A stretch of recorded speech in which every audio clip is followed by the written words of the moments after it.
I watched him die, and I couldn't stop it. I'll never forget that day, October 15, 1987. It was hot, like always in Ouagadougou, but the air felt different. Tense. Everyone seemed on edge, like they knew something was coming but didn't dare say it out loud. I was just a worker in the compound where President Thomas Sankara and his men met, but even I could feel it. Sankara was more than a president to us. He was hope. In 4 years, he had turned Burkina Faso into a country that stood on its own feet. No foreign aid, no handouts. He pushed us to grow our own food, build schools and clinics, and stand against corruption. He lived simply, rode a bike, dressed plainly, and spoke straight to the people. But not everyone was happy. You see, Sankara's ideas made enemies. Big ones.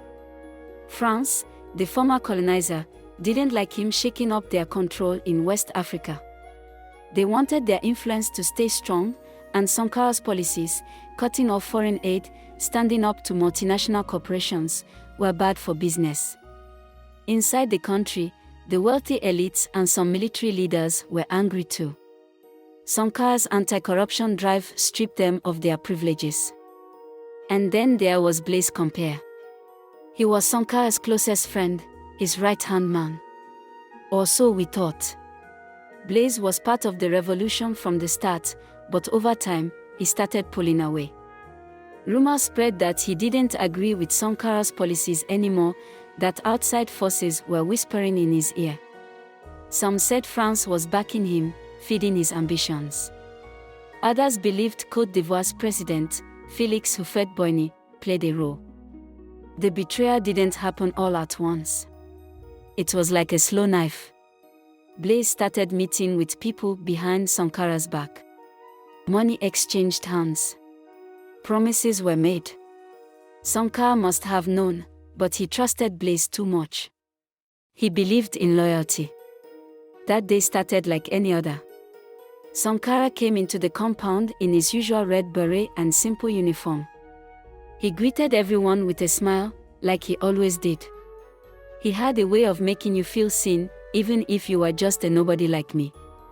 Around midday, whispers started. Blaise wasn't in the compound. Neither were some of the soldiers who usually guarded the place. By late afternoon, things felt wrong.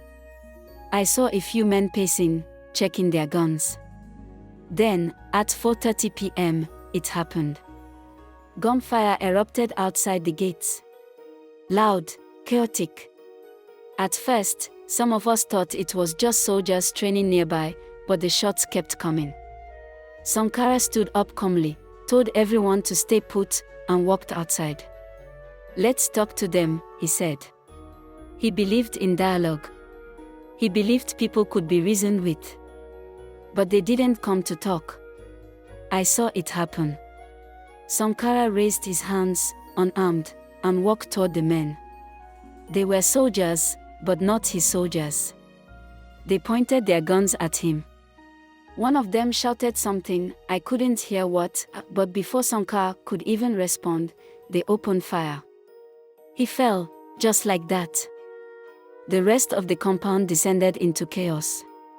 Some of Sankara's men tried to fight back, but they were outnumbered. Others ran, but there was nowhere to go. I stayed hidden behind a wall, shaking. I didn't move, didn't breathe. I was too scared. In the end, 12 men were killed, including Sankara. When it was over, the killers walked through the compound like they owned the place. They dragged Sankara's body away and buried him in an unmarked grave, as if they wanted to erase him from history. Blaise Compaoré took over that same night. He gave a speech, calling Sankara's death an accident, saying it was for the good of the country. But we all knew it was a coup, plain and simple. The next day, life in Ouagadougou went on, but it wasn't the same. People were scared. Some whispered about the French connection, about how Blaise had been promised power in exchange for playing along. Others said Sankara's vision was too much for the world to handle, that he threatened the status quo. I still think about that day. About how easily Blaise turned on him, how quickly the world moved on. Sankara wasn't perfect, but he wanted us to believe in ourselves. He wanted us to be free. And for that, they killed him. Sometimes, I tell young people about him.